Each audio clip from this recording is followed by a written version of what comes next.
Hello teachers, good afternoon. I am making this video to give support to the implementation of our learning delivery modalities course. And our focus for this module is on module 1. So I know you have already read course overview. So we will proceed immediately to the framework.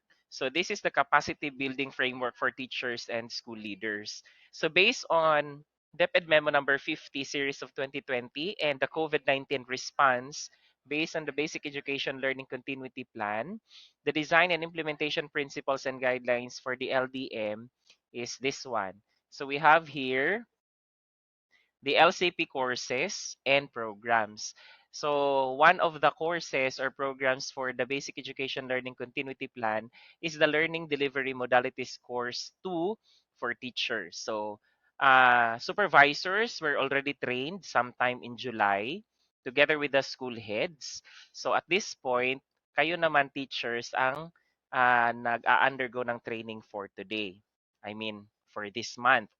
So the regular PD programs and courses would likely result to the improvement of the pedagogical content knowledge and assessment, while yung courses and programs naman will improve readiness for remote multimodal learning delivery, informed decision making in choosing appropriate learning delivery modality. At ang dalawang ito will contribute to quality instructional delivery in the new normal, which is under the framework of Sulong Edukalidad. So, the course design and content and delivery is a task-oriented course that combines guided study using self-learning modules and co-learning and collaboration through the Learning Action Cell. That is why uh, you were given your breakout group so that your co-learning and collaboration will be done through that Learning Action Cell. So since face-to-face is not permitted at the moment, so you are expected na yung LAC sessions ninyo will be conducted online. And then we have here,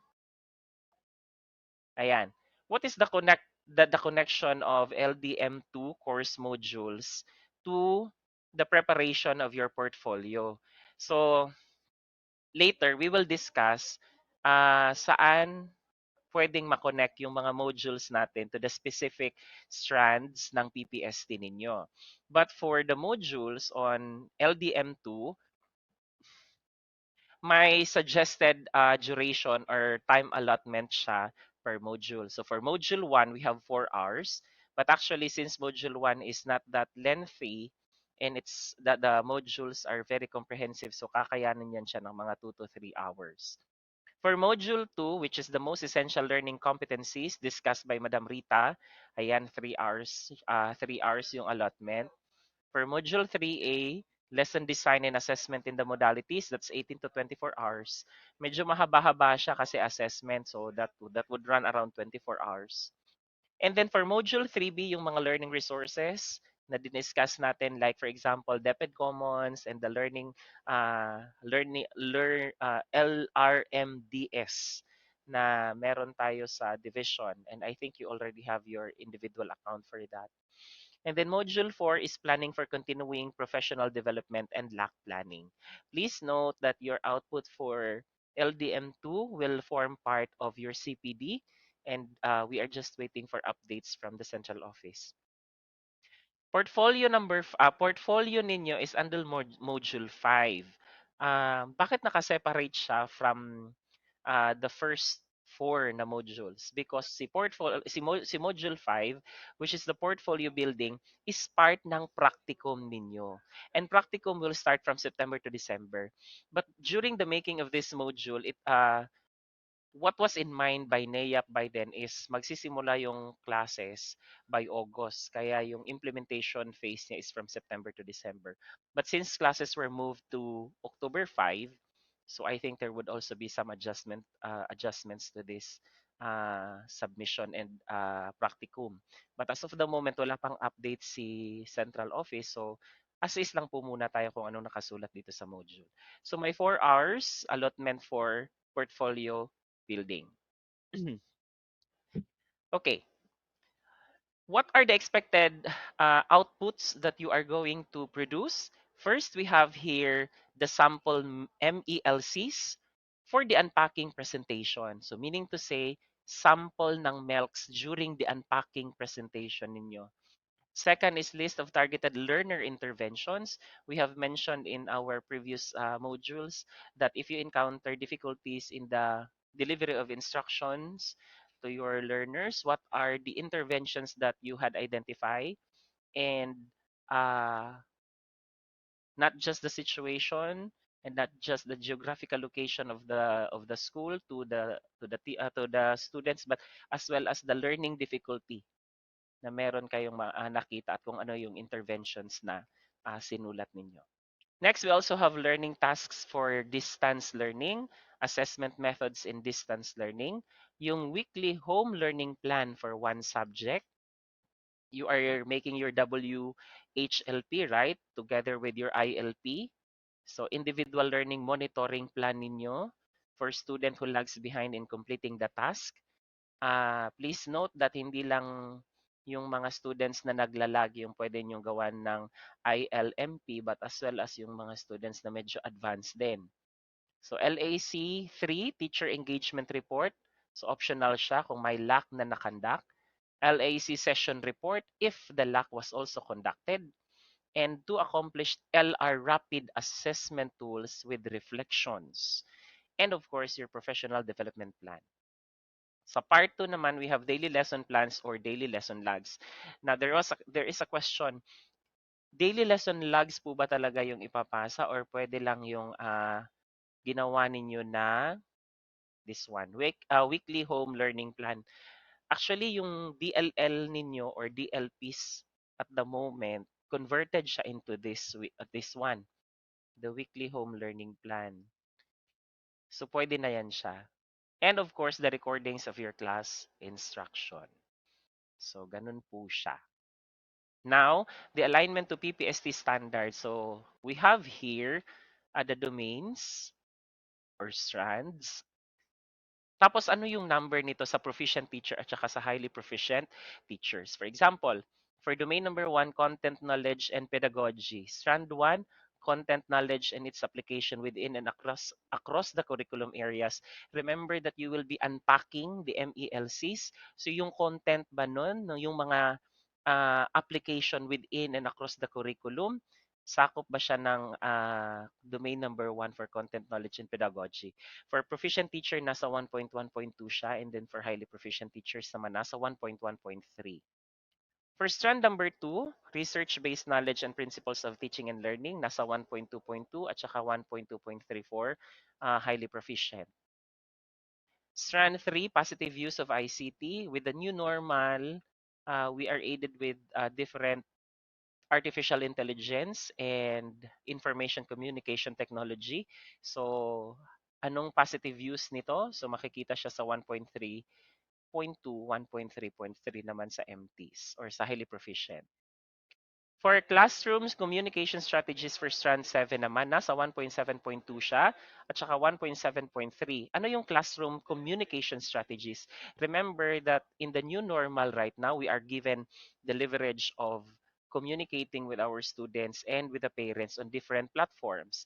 So we have Google Meet, we have Messenger, we have text messages, and all other platforms in communication strategies. So ano ba yung mga nakita ninyo? Ano yung ginawa ninyo? So, dito yan siya makakapture. At dapat lahat ng mga ginawa ninyong communication go to and from you, going to your students and your parents, dapat captured siya. Dapat may MOVs. For domain number 2, learning environment, learner safety and security. Are we employing the safety, the minimum health standards, safety and safety protocols na in-employ ng school, which is also in line with the Basic Education Learning Continuity Plan, na align din naman sa Learning Continuity Plan ng division. So fair and learning environment, are we giving our students the same opportunity, equal opportunity to learn? Are we reaching out those students who are lagging behind or those students who have no capacity for accessing information with the use of gadgets and internet? And then domain number 3, diversity of learners. Learners' gender, needs, strengths, interests, and experiences.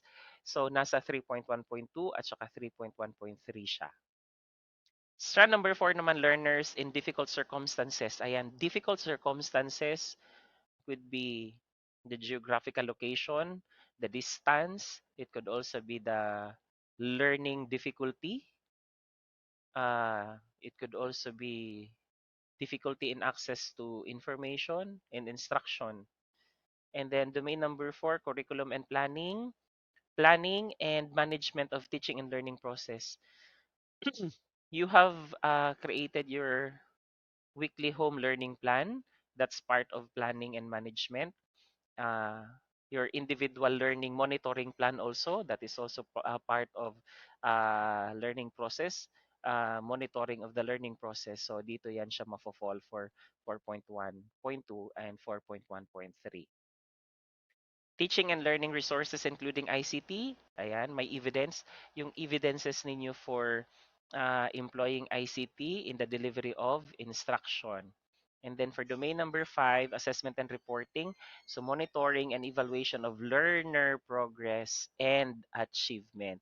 How do you communicate feedback to parents and to students regarding the learner progress and achievement? Yung quarterly assessment result natin. So strand 3 is feedback to improve learning. Are you giving timely and appropriate feedback to our learners and to parents? And then strand number 4, communication of learners' needs, progress, and achievements to key stakeholders. Are you communicating it to your LGUs or to the appropriate external stakeholders and as well as to parents? And then domain number 6, community linkages and professional engagement, establishment of learning environments that are responsive to community context, engagement of parents, and the wider school community in the educative process. Remember that in this time of pandemic, the relationship between parents and school should be given priority since they are our partners in the delivery of instruction. And then school policies and procedures. Are we following the minimum health standards? Are we following the safety and health protocols set by the school in line with the basic education learning continuity plan of the school to the division and to the central office? And then domain number 7, personal growth and professional development. So philosophy of teaching, dignity of teaching as a profession, and professional reflection, and learning to improve practice. So basically, yun lang yung nasa module 1 natin. So I hope you were able to get and grasp the content, the gist of module 1. If you have questions, please just comment down and ask your questions and we will attend to you as soon as we can. Okay?